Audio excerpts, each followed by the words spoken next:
Buenas tardes y bienvenidos a la Fundación Ramón Areces. Hoy comenzamos un ciclo sobre experimentos en economía, un ciclo de conversaciones como la que vamos a tener hoy, en el cual vamos a tener 3 sesiones, una sobre experimentos randomizados, otra sobre experimentos en laboratorio y una última sobre experimentos naturales. Y estos experimentos, empezaremos, digamos, por la de experimentos naturales.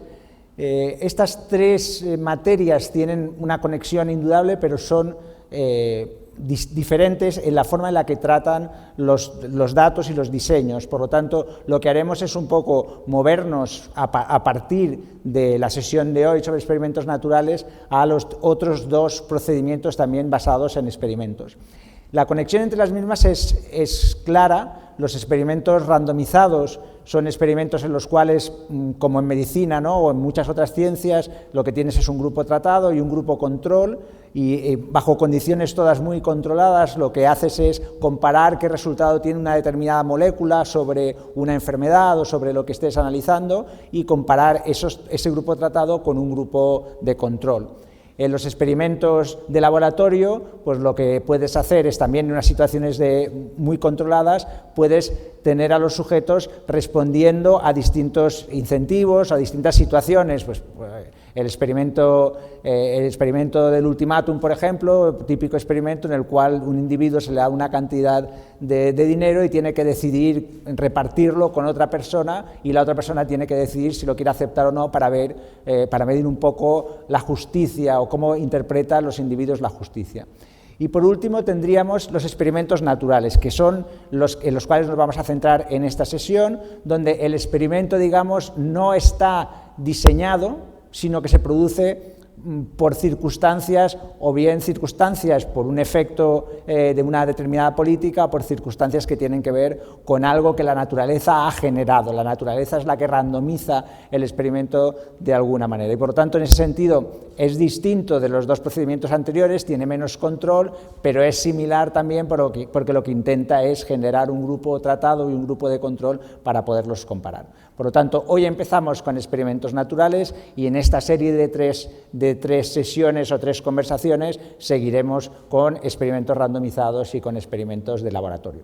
Y para la sesión de hoy, pues yo creo que no podemos contar con mejores personas para conversar sobre este tema que Javier Uhalde, que es catedrático de Economía Aplicada de la Universidad Pública de Navarra, y Javier Gardiazabal, que es catedrático de Economía de la Universidad del País Vasco.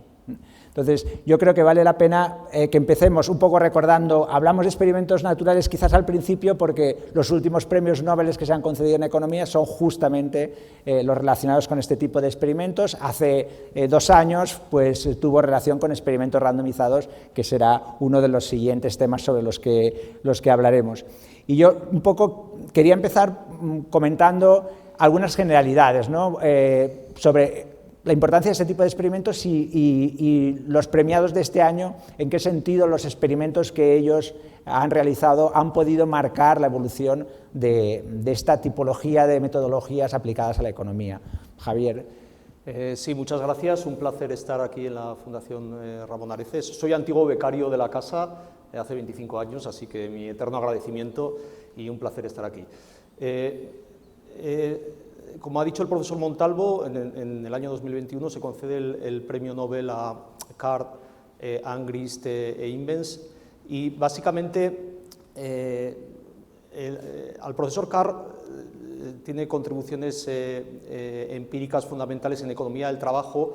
El premio a los profesores Imbens y Angrist es fundamentalmente por sus contribuciones metodológicas al análisis de inferencia causal. Y de lo que estamos hablando aquí es de proponer métodos para estimar de forma creíble la causalidad. Las preguntas más interesantes en economía normalmente son preguntas causales, y el tema de la causalidad es algo esquivo.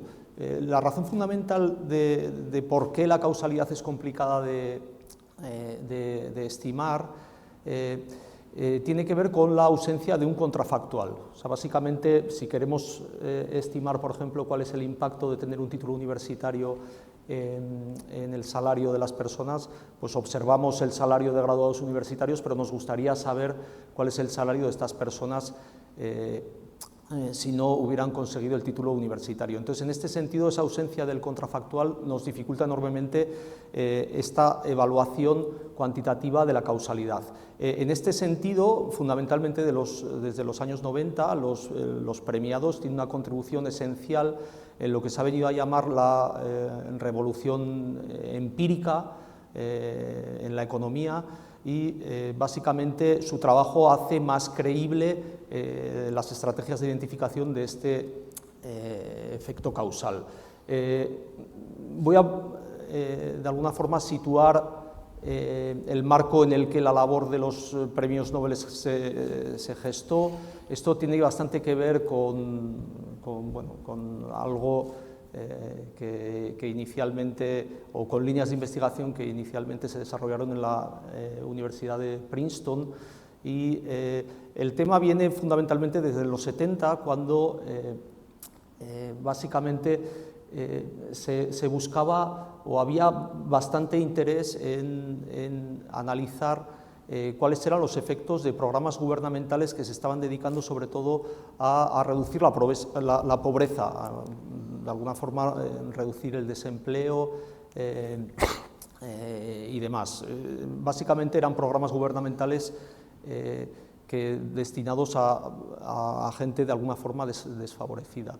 En este sentido, el profesor Assenfelter, que era un profesor de Princeton, inició una línea de investigación para evaluar la efectividad de estos programas. Esto fue bastante exitoso.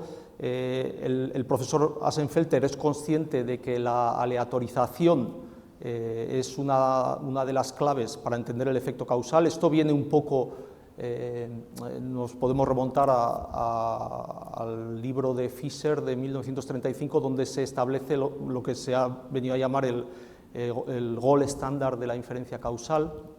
Y en este marco, Assenfelter en los años 70 es nombrado director de la Oficina de Evaluación del Departamento de Trabajo de Estados Unidos, y empieza a hacer trabajos para evaluar la eficiencia de programas. Su conclusión fundamental es que la aleatorización es muy importante, y aquí nos iríamos al marco de los experimentos aleatorios o aleatorizados controlados, al que se ha referido el profesor Montalvo. Y obviamente este tipo de aleatorización en muchos casos no es posible, y aquí es cuando entra la labor de tanto Card como Angris, que eran estudiantes de Assenfelter, y junto al recientemente fallecido Alan Kruger, ¿no?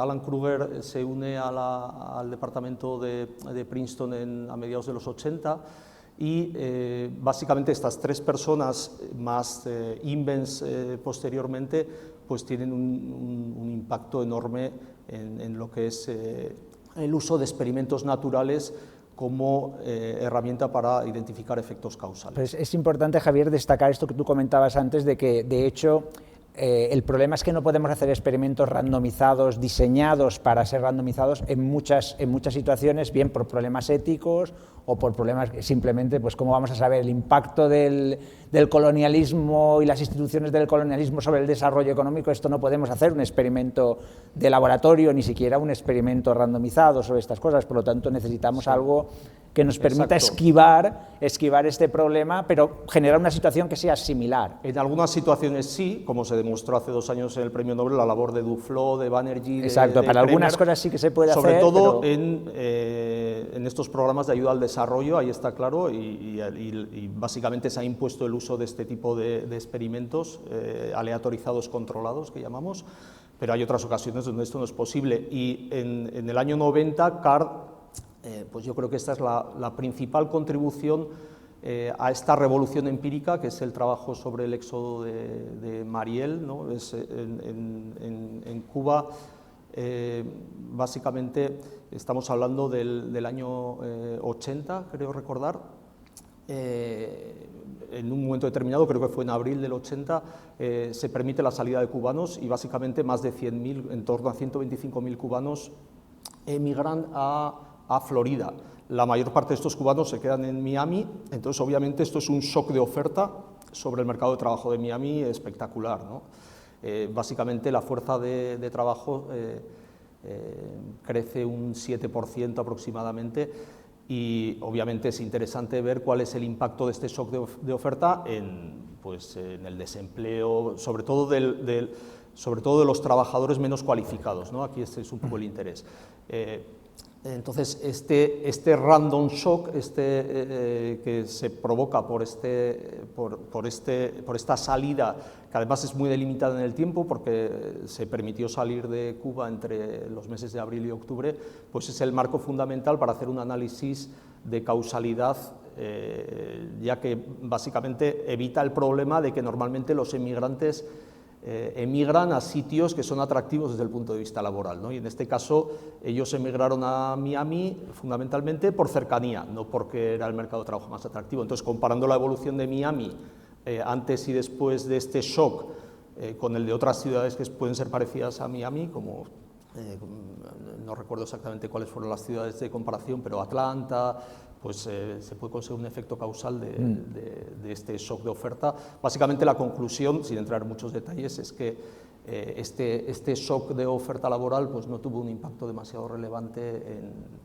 en el mercado de empleo de Miami, ¿no? Ni en salarios ni... Exacto, ni en no redujo el salario de la gente que ganaba menos, sí, que era, digamos, el gran peligro que podía existir por un flujo tan enorme de trabajadores poco cualificados. Javier, ¿alguno de los ejemplos de los premios Nobel que, digamos, más te interese o te haya...? Sí, bueno, antes que eso, quisiera decir que en los experimentos aleatorios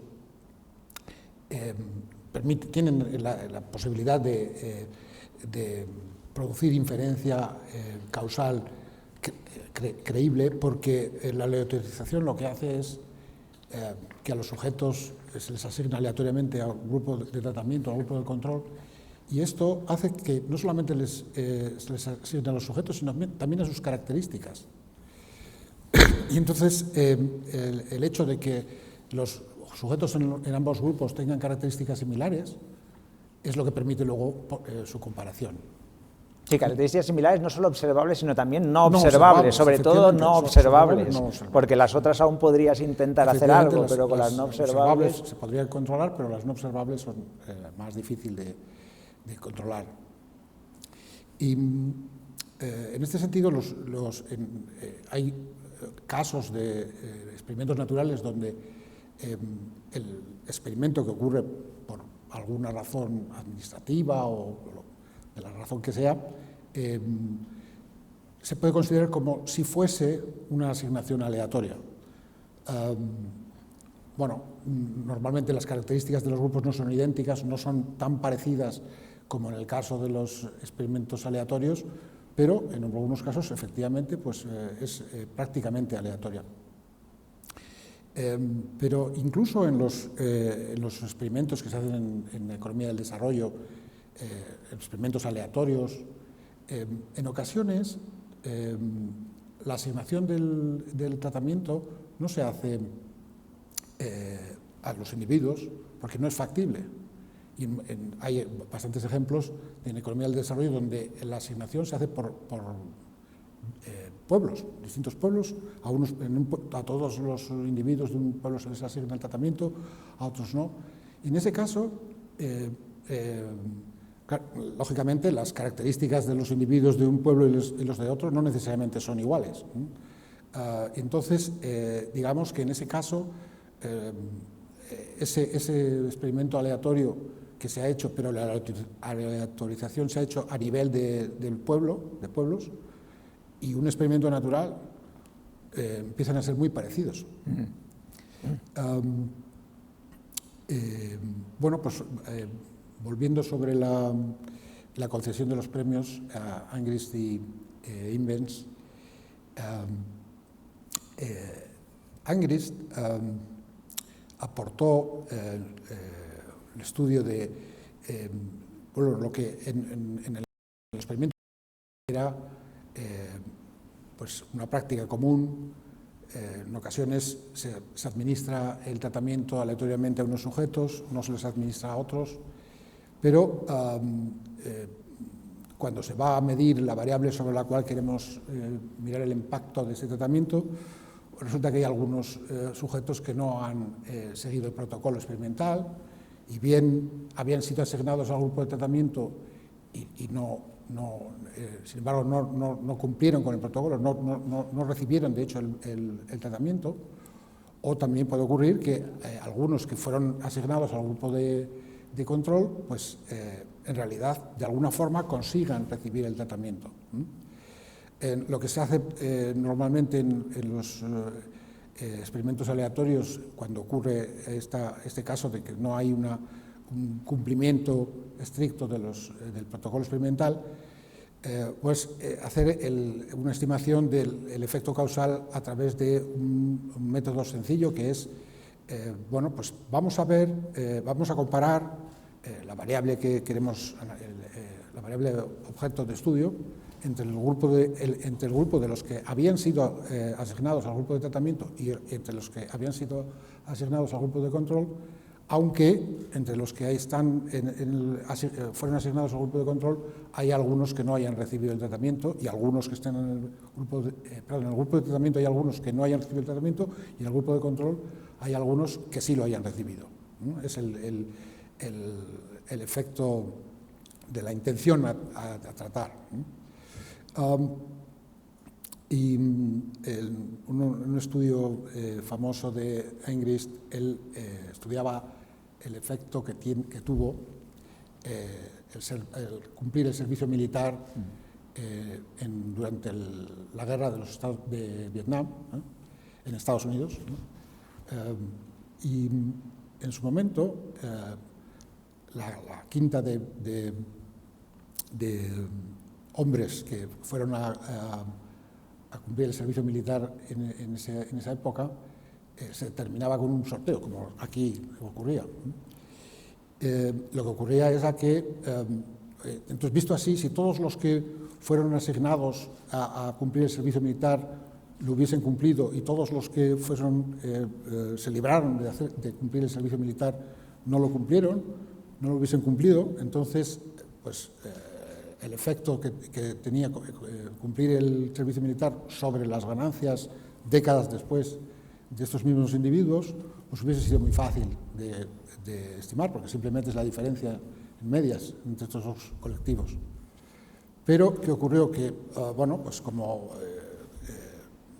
era normal, por otra parte, algunos de los que fueron asignados a cumplir el servicio militar decidieron prestar alegaciones, por ejemplo, si...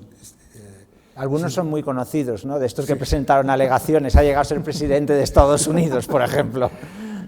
Y entonces se libraban de tener que cumplirlo, y otros que no tenían por qué, porque no habían sido asignados a cumplir el servicio militar, sin embargo, se prestaron voluntarios. Y el análisis que hizo en su momento Engrist y luego posteriormente también en colaboración con Invens, lo que hicieron fue, bueno, esa diferencia que normalmente se hace entre las medias de los tratados y los no tratados, es decir, la estimación del efecto de la intención de tratar, que decíamos antes, en realidad es muy parecido a lo que ocurre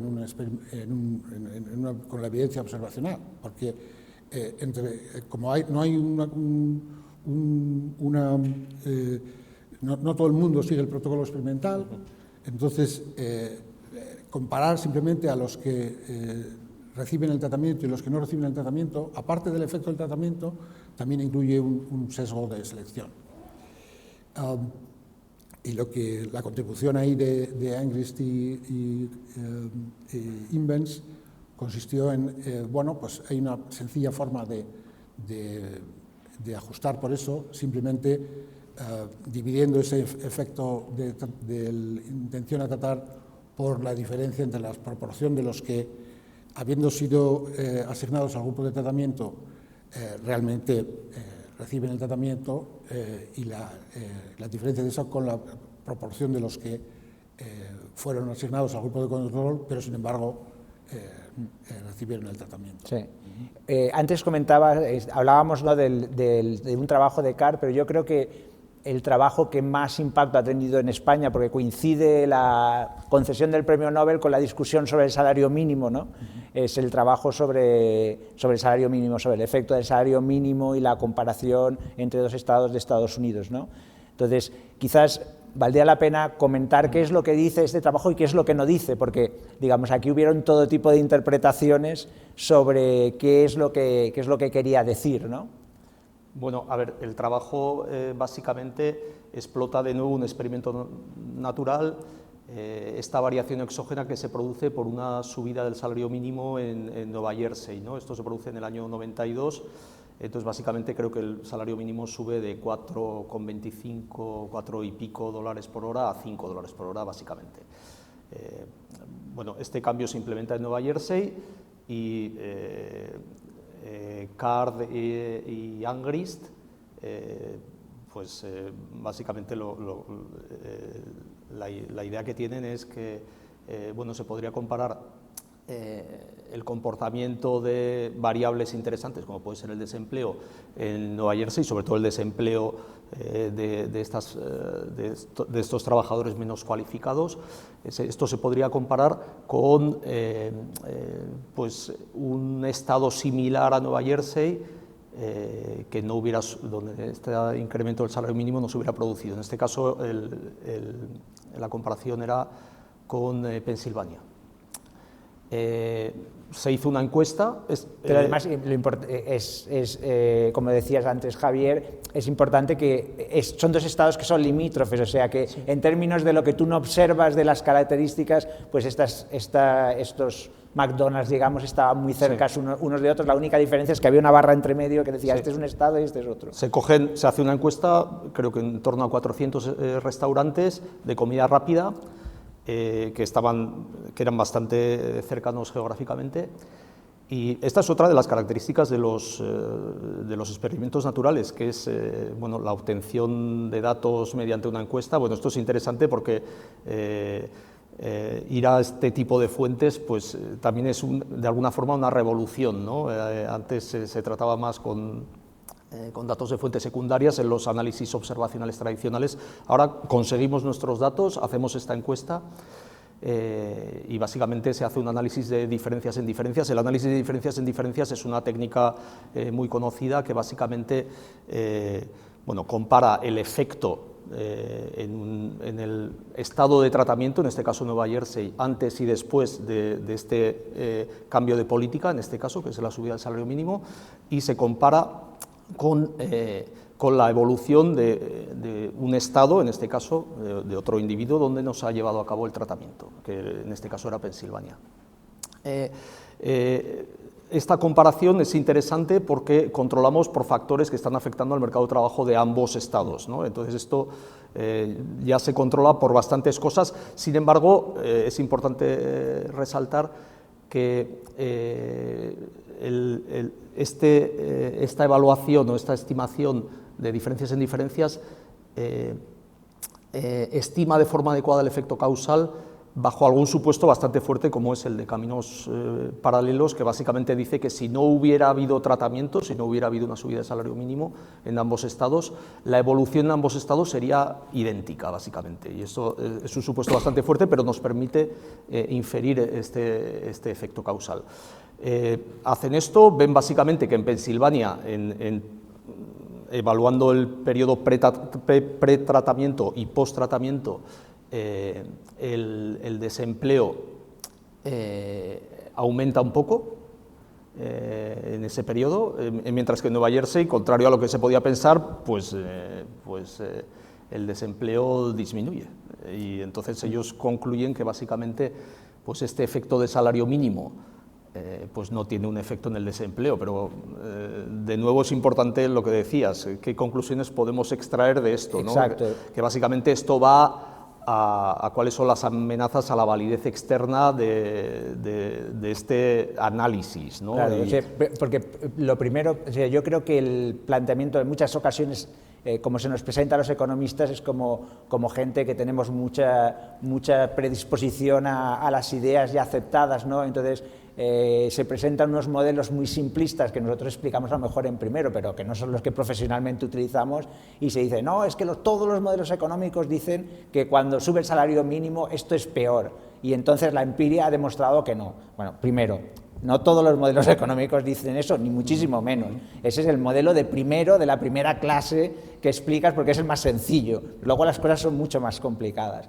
Y lo segundo es la validez externa que pueda tener esto, que tampoco dice que cualquier aumento del salario mínimo no va a tener impacto sobre el mercado de trabajo, ¿no? Porque este es un experimento concreto, con unas condiciones concretas, con una subida del salario mínimo específica, digamos, que es lo que un poco hay que pensar, ¿no?, a la hora de interpretar. Sí, extrapolar estos resultados a un marco más general.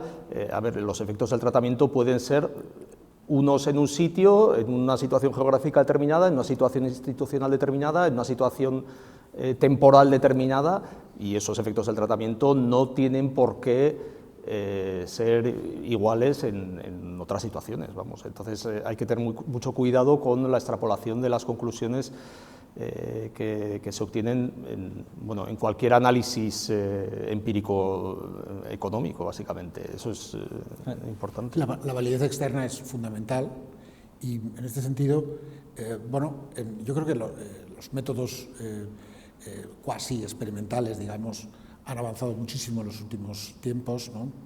Pero no obstante, quizás tengamos que entrenarnos los economistas como están más entrenados en otras disciplinas, en el sentido de que, pues, por ejemplo, una de las pocas buenas cosas que ha tenido la pandemia ha sido que ahora prácticamente todo el mundo ha oído hablar de grupo de tratamiento, grupo de control. Pues una de las cosas que nos enterábamos cuando estábamos recluidos era que las fases de experimentación de las vacunas, y una de las fases implica que, ya has hecho un randomized control trial, ya has hecho una experimentación aleatoria de la vacuna, pero luego hay que hacerla en otros países. ¿Por qué? Pues porque el historial de vacunación en un país y en otro no tiene por qué ser el mismo, de hecho difieren entre los países. Y en este caso, el mercado de trabajo de New Jersey y Pensilvania y el mercado de trabajo español son dos cosas distintas por completo. Entonces, habría que hacer un experimento natural como el que hicieron Cary Kruger en España. Lo que pasa es que aquí las subidas del salario mínimo han afectado a todo el mundo, no es por estados. ¿No? Exacto. Si hubiese un cambio en el salario mínimo en una comunidad autónoma y no en otra, se podría hacer. Sí, de hecho aquí sería muy difícil de hacer, pero lo que está claro es que lo que no se puede es generalizar a partir de un experimento que dice lo que dice, y es claro lo que dice, digamos, pero en un contexto institucional, como tú decías, muy concreto, con una subida del salario mínimo muy concreta, que a lo mejor no tiene nada que ver con la que se están aplicando en otros sitios. Y es verdad que en estos temas hemos aprendido muchas cosas. Ahora, y desde que se hizo el trabajo, que a Carr le han dado, y le hubiesen dado probablemente también a Kruger si no llega a haber fallecido, se han hecho cantidad de artículos sobre el salario mínimo, el efecto del salario mínimo en Estados Unidos y en otros países, por supuesto. Y la evidencia ahora es un poco distinta. Efectivamente, el empleo subió un poco, pero no era significativo. Y ahora sí, las últimas estimaciones que hay es que no es significativo, no es relevante. Y encima algo negativo. Sí. He atribuido antes el trabajo a Carr y Angris, es Cary Kruger, obviamente. Sí. También hay que tener en cuenta que aquí hay que evaluar cuáles son los efectos a corto plazo y a largo plazo. Claro, que aquí esto es algo que a veces no se habla. Tú miras un efecto y a lo mejor es un efecto a corto plazo que a largo plazo vete tú a saber. Por otra parte, creo que también es interesante. Claro, nosotros queremos hacer esto para extraer conclusiones de política, pero claro, cuando implementas una política seguramente hay unos efectos seguramente de equilibrio general que a lo mejor esto no está tenido en cuenta en tu es una marco limitado de experimento natural. Sobre todo si es una política generalizada, Claro. lo estaba diciendo antes, para todo el mundo en toda España. No Claro. es lo mismo que estés comparando lo que pasa en New Jersey y Pensilvania, o sea, dos sitios muy concretos, dos zonas donde hay unas tiendas concretas que estás analizando. Es muy distinto, todo institucionalmente es muy distinto, y además efectos de equilibrio general, cuando tienes dos estados en un sector muy concreto, pues bueno, puedes pensar que son negligibles, que no van a ser importantes, pero claro, cuando estás hablando de un país completo, ¿no?, es mucho más difícil pensar en eso. Sí. ¿No? Está claro. Y más allá de los experimentos, porque hemos empezado hablando de los premios Nobel, porque bueno, tenía sentido conectarlo con el tema que tratábamos, más allá de experimentos conectados con las personas que han ganado los premios, otros experimentos que os hayan gustado, que os hayan impactado, que os parezcan especialmente interesantes, o por lo originales, o por... Bueno, claro, la lista es innumerable, ¿no? Hay muchos. Me gustaría si mencionar... tuvieras que elegir... Tampoco es elección, ¿no? Pero quizás por razones históricas sí que me parece que podríamos pensar, bueno, no me atrevo a decir si es el primer experimento natural, pero desde luego seguramente es uno de los primeros, o es una persona que sí que de alguna forma pensó en este problema, o la solución al problema vendría de algo así como lo que conocemos ahora como experimento natural, ¿no? Es el trabajo de Snow. Snow era un médico epidemiólogo inglés, estamos hablando de la mitad del siglo XIX, y básicamente él tenía una teoría, y era que el cólera se propagaba a través del agua y no a través del aire. En aquella época, cuando tenías cólera, básicamente te ponían un saco encima para que no contagiaras a la gente, ¿no? Y él pensaba que el tema de la evacuación de aguas residuales tenía mucho que ver con la propagación del cólera. Entonces, él estaba obsesionado tenía muchas evidencias anecdóticas de esto, pero estaba obsesionado con la idea de encontrar, de alguna forma, pues un montón o un área bastante grande de personas que tenían acceso a agua limpia, fuera de aguas residuales. Y él encontró el experimento natural. El experimento natural fue debido a que una compañía de aguas de Londres cambió sus fuentes de extracción de agua. Estamos hablando, de nuevo, esto es en la mitad del siglo XIX. Básicamente, esa extracción normalmente se producía directamente del Támesis. El Támesis estaba muy contaminado por las aguas residuales, y en un momento determinado esta compañía empezó a extraer agua de una parte más alta del Támesis que estaba libre de estas aguas residuales.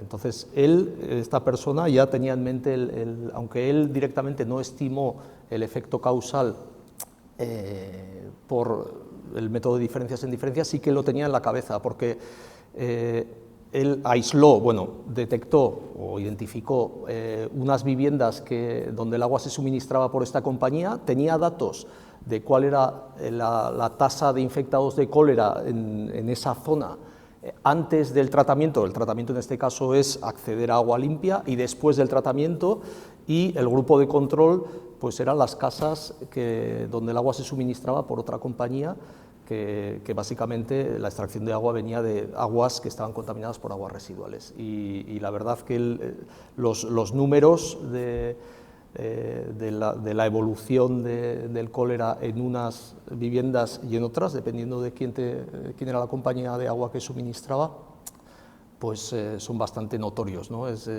impactante ver además que ya en el siglo XIX hay gente que estaba pensando en este problema. Es un experimento, además, que con un impacto social enorme, porque el conocer efectivamente cuál es la forma por la cual se propagaba esta enfermedad tuvo unas consecuencias muy importantes sobre la salud pública en general. Está claro. Porque el cólera en ese momento era una enfermedad realmente asesina para las ciudades, sobre todo cuando había mucha congestión de gente. Era una enfermedad muy grave, ¿no? ¿Y pues, tú qué elegirías? Desconocía un experimento, lo que ha sido posteriormente interpretado como un experimento natural, Pero hubo en Argentina, en 1981, hubo unos agricultores que decidieron ocupar unas tierras que no eran suyas, las parcelaron y se dedicaron a cultivarlas. Y en el 84, creo que fue, el gobierno de entonces decidió compensar económicamente a los genuinos propietarios de la tierra y después para darles los títulos de propiedad a los que habían ocupado. Pero el gobierno argentino pues, estimó lo que valían las tierras y les hizo una oferta a los propietarios, y algunos de ellos aceptaron, pero otros no. Otros emprendieron un proceso judicial para reclamar lo que era suyo. Entonces, el hecho de que unos propietarios decidiesen, o sea, no otorgasen el título de propiedad o no a los que estaban ocupando la tierra, crea una diferencia para los agricultores en cuanto a su riqueza, porque unos son propietarios y los otros no. Y bueno, entonces, si eres propietario, pues tienes unas garantías sobre las cuales puedes pedir un crédito. Si no lo tienes, pues igual no te dan ese crédito. Entonces esto permitió un análisis muy bonito del efecto de esta digamos, título de propiedad. Sí, ¿no? sí, sí. En los dams de Perú también se ha hecho este experimento de conceder títulos de propiedad a unos y no a otros en chabolas que no... ¿Y qué efecto tiene eso sobre el mercado laboral, ¿no? Cómo aumenta la participación en el mercado laboral, y dirías, ¿y esto por qué? O sea, la casa es la misma, está en el mismo sitio, un sitio depravado, un sitio que no tiene las condiciones higiénicas ni nada. ¿Por qué darle el título de propiedad puede tener este impacto? Y la razón es tan sencilla como, si tú no tienes el título de propiedad, alguien tiene que quedarse en la casa, porque la casa pueden ocuparla, mientras que si tienes el título de propiedad, todo el mundo puede salir a trabajar, y por lo tanto este es el efecto que tendría, ¿no? Y esta es una de las situaciones en las cuales es importante hacer experimentos naturales, porque con instituciones es muy difícil hacer experimentos randomizados, y por supuesto experimentos de laboratorio son impensables, ¿no? Por lo menos de una relación muy directa. Yo creo que quizás uno de los experimentos naturales cuyas conclusiones se utilizan sin saber que provienen de un experimento natural es toda la cuestión de las instituciones extractivas. Este concepto de institución extractiva que muchos políticos en España utilizan con bastante profusión, pero yo creo que no saben de dónde proviene, cuál es el origen, ¿no? de la fundamentación, ¿no? El trabajo del que proviene toda esta idea, ¿no? Parece que comentemos este tema, y yo creo que es uno de esos trabajos que han tenido mucho impacto, tanto en el mundo académico, por las citas que tiene y porque sus autores pues pueden acabar igual teniendo el premio Nobel, y a lo mejor estaríamos hablando de ellos de aquí 3 o 4 años, y por las implicaciones que ha tenido también en general, porque esto ha sido pues luego libros más de divulgación que han transmitido esta idea de que bueno, los países pueden tener instituciones extractivas y por lo tanto más propensas a no estar por el beneficio de la población, ¿no? En general. Creo que te refieres al artículo trabajo de sobre el origen colonial, exacto, sí, al trabajo de Acemoglu, de Johnson y Robinson. Bueno, básicamente ellos querían ver cuál es el efecto de la bondad de las instituciones sobre la tasa de crecimiento o el nivel de desarrollo de los países, ¿no? Entonces, se fijaron en lo que ocurría en las colonias, porque detectaron que había una gran variedad en las estrategias de colonización. Es decir, en algunos países las metrópolis se comportaban de forma extractiva, básicamente lo único que hacían era extraer recursos de las colonias, y en otras colonias pues implementaban buenas prácticas institucionales, ¿no? Como ejemplo de estas últimas pues podríamos tener Canadá, Estados Unidos, Australia, Nueva Zelanda, y como efecto de las primeras, pues quizás varios países africanos, ¿no? Tendríamos muchos países africanos. Entonces, claro, el establecer un análisis causal de la bondad de las instituciones en la tasa de desarrollo. Muchos años después, además, sí, porque... Pues esto es complicado, porque normalmente los países más ricos, este sería un problema de causalidad reversa, países más ricos, pues de alguna forma tienden a tener mejores instituciones, y por otra parte hay variables que afectan, lo que llamaríamos variables confusas, que afectan tanto al hecho de tener buenas instituciones como al desarrollo económico. Entonces no puedes aislar ese efecto causal de forma complicada. Lo que hicieron estas personas, bueno, pues fue buscar un instrumento mediante un análisis, mediante un experimento natural. ¿Y cuál es el instrumento? Y al final estiman este efecto por variables instrumentales. ¿Cuál es el instrumento? Realmente cuenta que este comportamiento o esta estrategia de colonización tenía mucho que ver con el tipo de asentamiento que se planteaba en cada colonia. Es decir, había sitios donde si la metrópolis consideraba que el asentamiento a largo plazo era complicado o no era demasiado factible, pues normalmente eso estaba asociado a instituciones extractivas. Mientras que si ellos pensaban que el asentamiento podría ser a largo plazo un asentamiento relativamente cómodo, pues en ese momento se generaban instituciones deseables, vamos a decir, que garantizaban los derechos de propiedad, economía de mercado, si quieres, justicia, poder gubernamental controlado y demás. Entonces, básicamente vieron que los asentamientos a largo plazo se producían normalmente sitios donde no había muchas enfermedades y donde la tasa de mortalidad de los primeros colonos era baja. Entonces, bueno, en este artículo argumentan de una forma bastante creíble pues que esto puede ser un instrumento, esta tasa de mortalidad de los primeros colonos es algo que está relacionado con la calidad institucional.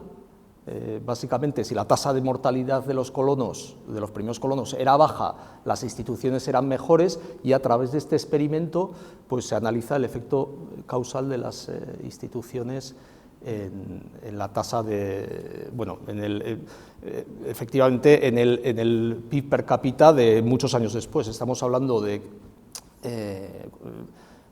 se tratan ahí, creo que, tasas de mortalidad en torno a 1.600, 1.700, y el PIB per cápita, la variable respuesta es, creo que, del año 95, sí, de los años 90. Es muy reciente comparativamente con Entonces, eso. bueno, la elección del instrumento es creíble. Hay supuestos muy fuertes, claro.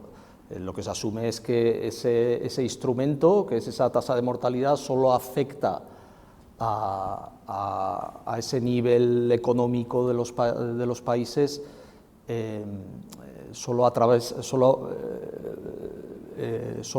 de la calidad de las instituciones, ¿no? Y entonces esto es este es un supuesto bastante fuerte, pero bueno, hay muchos análisis de robustez y quitando países que podrían ser considerados outliers y tal, las conclusiones se mantienen. Verdaderamente lo que concluyen es que las buenas instituciones mejoran la situación económica de los países. Sí, aquí el experimento natural es básicamente lo que comentabas, ¿no? El hecho de que en algunas zonas la tasa de mortalidad por enfermedades, etcétera, es más alta, y esto, bueno, lo decidió la naturaleza, sí, en su momento, y entonces llegan allí unos colonizadores y se pone allí, bueno, pues a unos les toca una tasa alta de mortalidad y a otros una tasa baja.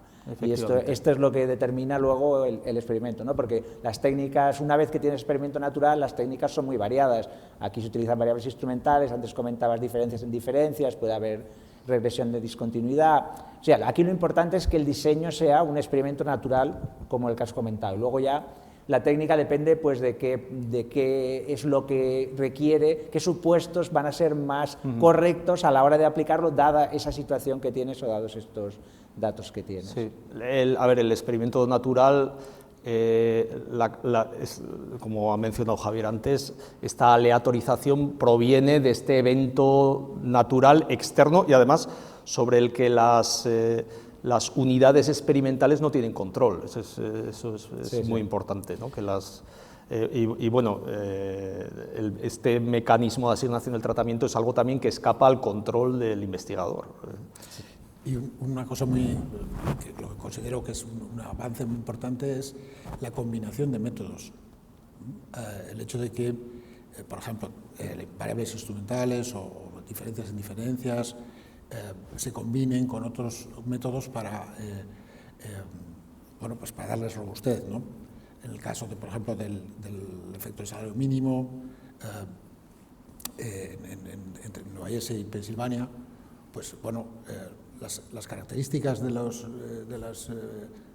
restaurantes de comida rápida no eran muy distintas, pero había algunas diferencias, y unas pequeñas diferencias en las características pueden hacer que realmente el supuesto de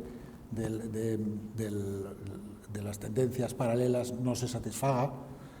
Ahora bien, si previo al análisis se hace un emparejamiento entre restaurantes de comida rápida en New Jersey y restaurantes de comida rápida en Pensilvania, entonces la comparación es más correcta, más exacta. Y de hecho, yo creo que ahora básicamente la producción científica de primera línea combina los métodos. Siempre, sí.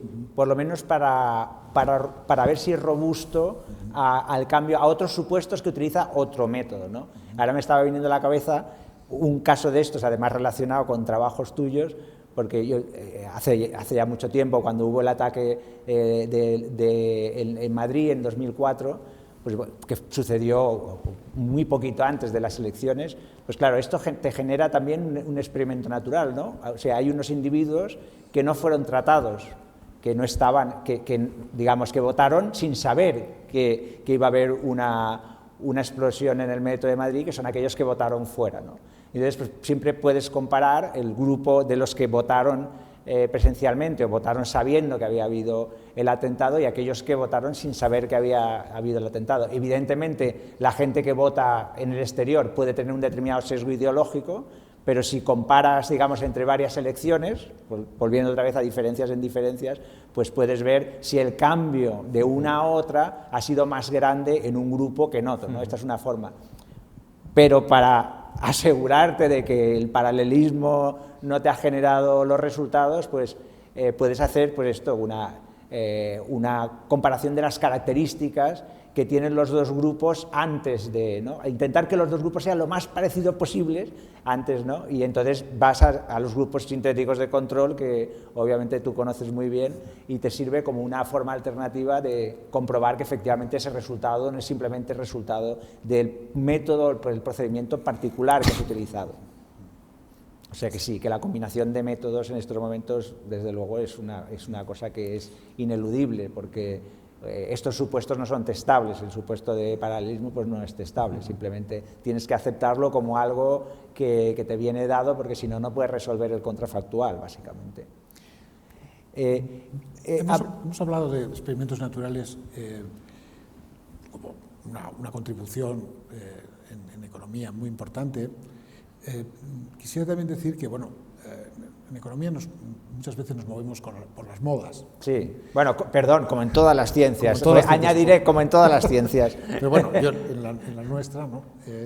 Nos movemos por las modas y, bueno, ahora si abres un número de una buena revista, hay seguro que hay alguna estimación por diferencias en diferencias y tal. Y bueno, hombre, si es un buen journal, una buena revista, estará bien hecho, ¿no? Pero en la profesión en general yo creo que hay una sobreproducción también, en ese sentido, ¿no? Pero bueno, una cosa importante de los experimentos naturales, que a mí se me antoja importante, es que en muchos, yo diría que en una mayoría de ellos, el tratamiento se aplica en el mismo momento en el tiempo. Y bueno, y se hace el análisis y normalmente pues está bien, ¿no? Pero en ocasiones ese momento en el que se produce puede coincidir con otro evento, ¿no? Y entonces que luego sea difícil identificar si el resultado, el efecto, se debe al tratamiento o a esa otra cosa que ocurrió simultáneamente. Y en ese sentido, bueno, evidencia observacional en la que el tratamiento se aplica a distintos individuos en distintos momentos, entiendo yo que es bastante más robusta y que quizás no se esté utilizando tanto como se debería. De hecho, en estos momentos hay muchísima acción en este tema, ¿no? Sí. Porque la utilización del procedimiento de diferencia de inferencias cuando tienes distintos momentos en el tiempo no es tan obvia como parece, porque las comparaciones que se producen cuando tienes más de dos grupos, porque aquí vas a tener un grupo que es tratado en un momento y otro grupo que es tratado en otro momento, ya no son uno con otro, es uno con otro, otro con otro y el otro con el otro. O sea, todas las combinaciones posibles de comparaciones, y esto te da lugar, puede darte lugar a resultados que no, digamos, que no serían adecuados en el sentido de que a veces tomas como grupo de control un grupo tratado para controlar a otro grupo que ha sido tratado, ¿no? Por lo tanto, pero ahí hay acción y, digamos, yo creo que es el futuro, porque en estos momentos la cantidad de trabajo sobre este tema es enorme, ha explotado totalmente, justamente por este motivo que tú comentas, porque te da una capacidad adicional de poderte evitar esos sucesos que coinciden en el tiempo con ese efecto del experimento, digamos, de esa aleatorización natural que se produjo en ese momento, ¿no?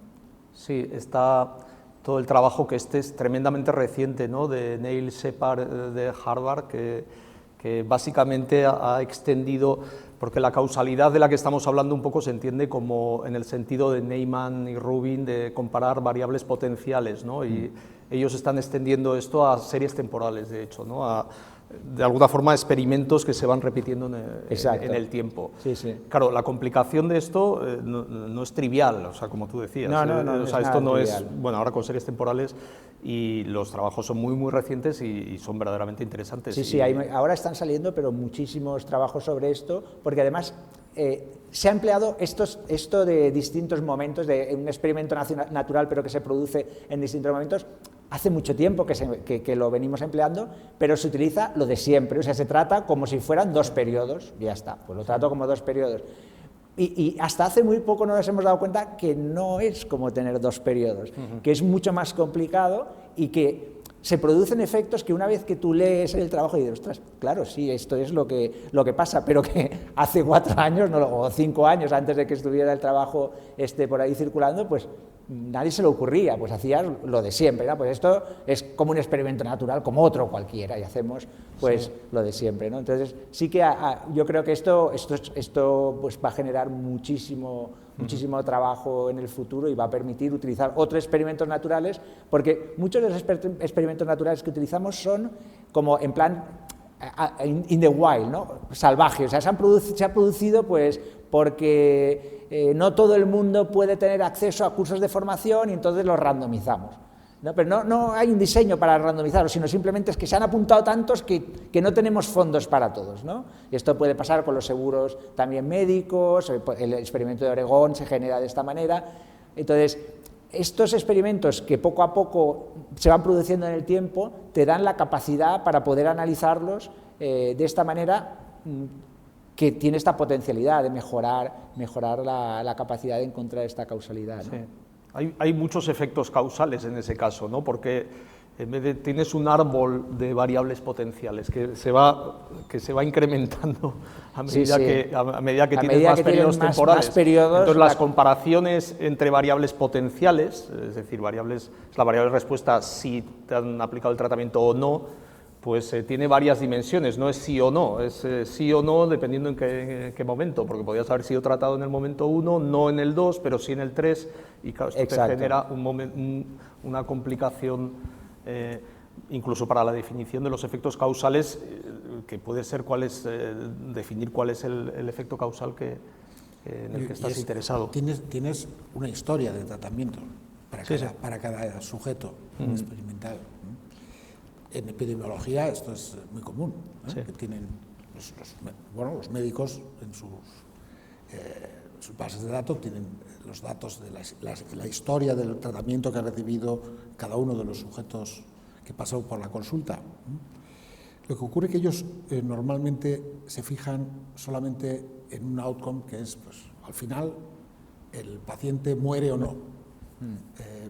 Mientras que nosotros los economistas estamos interesados en mirar toda la historia de esa variable de interés, pues, por ejemplo, el empleo. Y queremos no solamente el empleo en un momento en el tiempo, sino que queremos analizar la historia del empleo. Y ahí es donde surge la dificultad. Porque si solo fuese, como en el caso médico, mirar un resultado final, los trasplantados de corazón, esperanza media de vida viven, después. Al cabo de 10 años, ¿siguen viviendo o no? En ese sentido es más sencillo. Quizás igual también tendríamos que fijarnos un objetivo menos ambicioso. Eso lo veo difícil. Esto lo veo difícil, si no, de que iban a vivir los journals si no hacemos cosas cada vez más complicadas. Sí. Bueno, yo creo que vale la pena, ahora que ya estamos un poco muy avanzados, valdría la pena también, hemos estado hablando de ejemplos de experimentos naturales, algunos de ellos son fascinantes, pero hablar un poco de que esas ventajas vienen también con algunos inconvenientes, ¿no? Comparativamente con otros procedimientos que podemos utilizar. Entonces, un poco comentar, pues antes hemos hablado de validez externa, ¿no? Esto es un punto importante, pero hay otros muchos puntos, ¿no? Sí, yo creo que a la hora de pensar en la credibilidad del análisis empírico, posiblemente haya una jerarquía aquí, ¿no? Pondríamos quizás en el primer puesto a los experimentos aleatorizados controlados, vendrían luego los experimentos naturales y quizás en tercer lugar los análisis observacionales más tradicionales en econometría, ¿no? Entonces, habría que comparar un poco los experimentos naturales con la versión mejorada, que son o con la opción mejorada, y también con la opción empeorada. Aunque no estoy diciendo un análisis basado en un experimento natural podría ser peor que un análisis mal hecho, podría ser peor que un análisis observacional bien hecho, eso está claro. Respecto a los experimentos aleatorizados controlados, yo creo que un poco la desventaja de los experimentos naturales es que tú tienes que hacer creíble el hecho de que el tratamiento, de que el mecanismo de asignación del tratamiento es independiente de las variables potenciales, ¿no? Ese supuesto de no confusión o algo así. Esto en los experimentos aleatorizados controlados está más claro.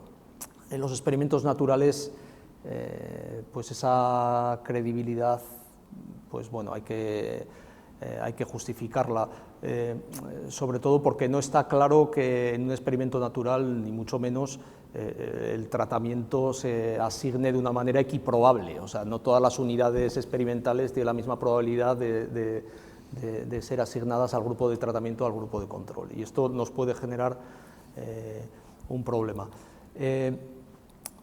Respecto a... claro, otra desventaja del experimento natural es que en principio es de más difícil reproducibilidad. El experimento aleatorizado controlado, bueno, pues tú puedes reproducirlo y esto desde el punto de vista científico pues la reproducibilidad pues es importante. Sí, pero tú siempre podrías, ahora que por ejemplo los economistas también empezamos, o hace algún tiempo ya, que antes de hacer un experimento randomizado, por ejemplo, tú escribes exactamente cómo lo vas a hacer, todos los pasos, igual como se hacen los experimentos médicos, exactamente igual, y lo archivas en un archivo público para que luego no haya ninguna duda. Con los experimentos naturales igual se podría hacer una cosa similar, de yo voy buscando tal cosa, aquí lo he encontrado y esto es lo que evidentemente no puede ser nunca tan limpio como las condiciones que tú impones antes de hacer un experimento, que tú te comprometes a seguir antes de hacer un experimento randomizado, pero ¿se podría encontrar alguna similitud, tú crees? ¿Podríamos llegar también a hacer estos documentos donde yo digo, voy buscando un experimento de estas características y luego cuando lo encuentro digo, pues mira, sí que tiene estas condiciones? Y en ese sentido no ser tan desventajoso, aunque evidentemente coincido contigo en que nunca llegarás a ese nivel, este nivel de... Yo creo que sí, porque si unimos esto con lo que decía antes de el momento en el que se aplica el tratamiento. porque si nos centramos y llamamos experimentos naturales solamente aquellos casos en los que hay una divergencia en la ley entre dos estados o hay algo que afecta, una decisión administrativa que afecta a los de una región y no a los de otra, y realmente el tratamiento se aplica a todos los sujetos, a todas las unidades de análisis al mismo tiempo, entonces esto impide la utilización de métodos econométricos, métodos estadísticos que permitirían darle validez interna muy importante a los experimentos naturales. Si, por ejemplo, el tratamiento no es concurrente en el tiempo y entonces se puede estimar cuál es la probabilidad de cada sujeto de recibir el tratamiento y entonces podríamos crear grupos de control en donde, bueno, pues si había un individuo que tenía poca probabilidad de recibir el tratamiento, pues a este individuo le creamos réplicas de él. Y si este otro individuo tenía mucha probabilidad de recibir tratamiento, pues lo cortamos a la mitad. De tal forma que en esa muestra más grande, con todas las réplicas de los sujetos, bueno, fuese una muestra como si fuese como si el tratamiento hubiese sido asignado aleatoriamente. Y esto se puede hacer, por ejemplo, el método de diferencias en diferencias. Sí. Alberto Badie tiene un artículo donde él aplica esta metodología utilizando la probabilidad de recibir el tratamiento con la condición, claro está, de que no lo reciban todos los individuos al mismo tiempo.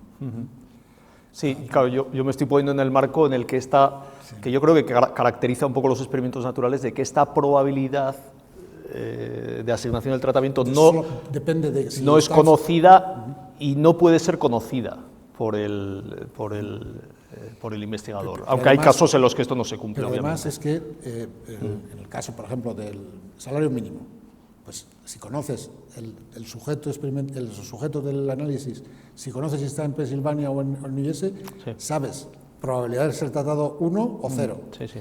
Y entonces no puedes aplicar. Está claro, hay casos en los que... Pero cuando no ocurre esto, cuando el timing, cuando el momento en el que el tratamiento afecta a los sujetos no es el mismo, entonces en general sí se puede. Y esto da mucha credibilidad al análisis de diferencias en diferencias. Sí, por otra parte, creo que los experimentos naturales sí plantean ventajas muy claras sobre los análisis observacionales tradicionales, ¿no? Donde esa asignación del tratamiento no depende de un evento externo que viene de fuerzas naturales o de factores institucionales.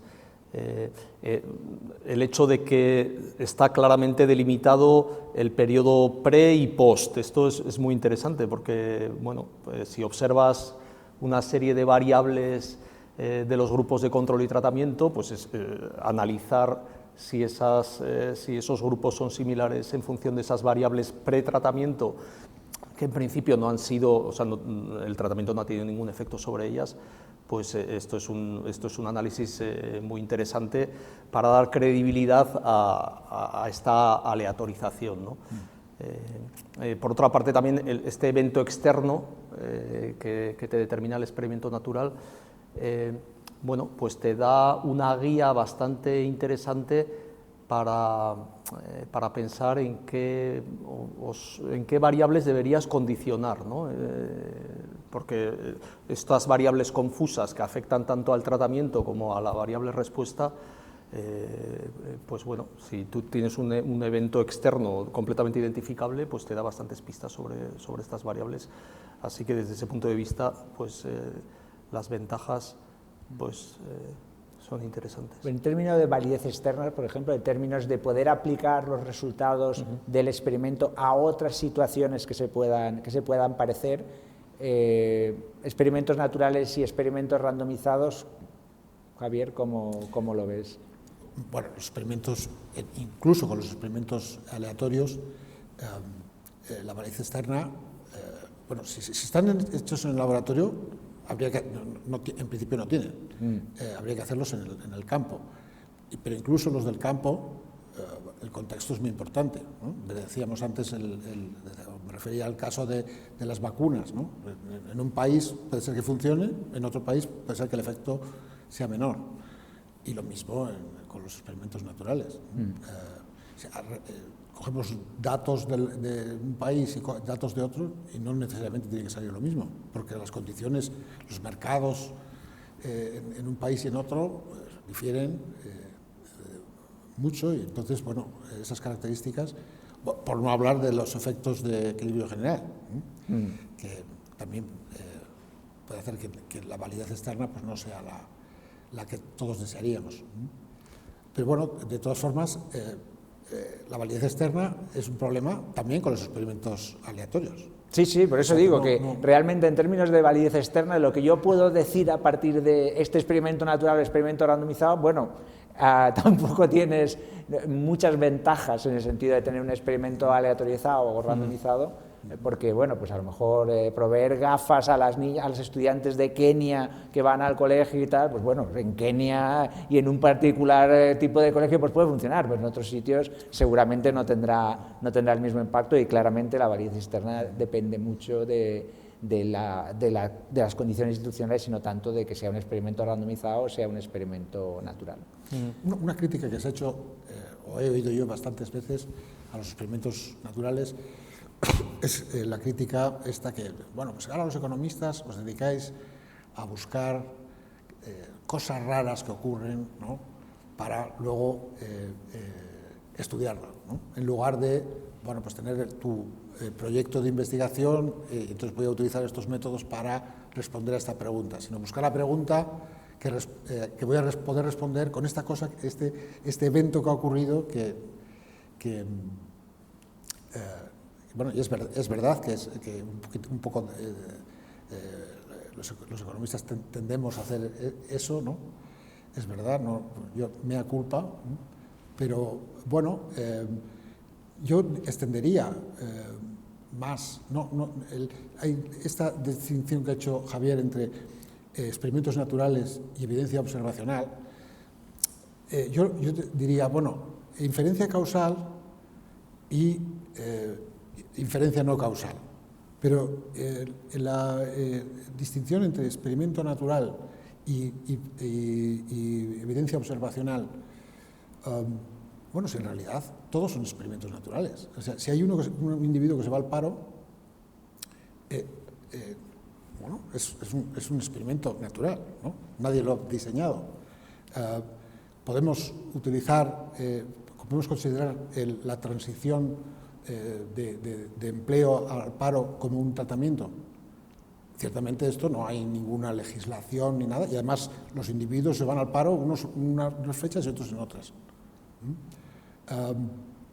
Luego, quizás quitándonos un poquitín las gafas estas por las cuales lo que tratamos es de buscar situaciones en las que podamos analizar una situación tan como en su momento hubo un colega nuestro que se refirió al trabajo del voting after bombing como un trabajo muy sexy. Bueno, pues claro, te tienes que dar cuenta que esto es posible, pero sin embargo, si los métodos de inferencia causal se aplican a situaciones en las que no sea por una decisión administrativa o por un cambio de política, sino por circunstancias que pasan en la vida y que son experimentos naturales, pues entonces yo creo que por ahí tiene que ser el camino. Y en este sentido, lo que comentaba Javier sobre la validez externa, pues claramente, ¿no? La aplicación de los métodos estadísticos combinados con los que tradicionalmente se han utilizado en experimentos naturales es el camino para seguir, yo entiendo.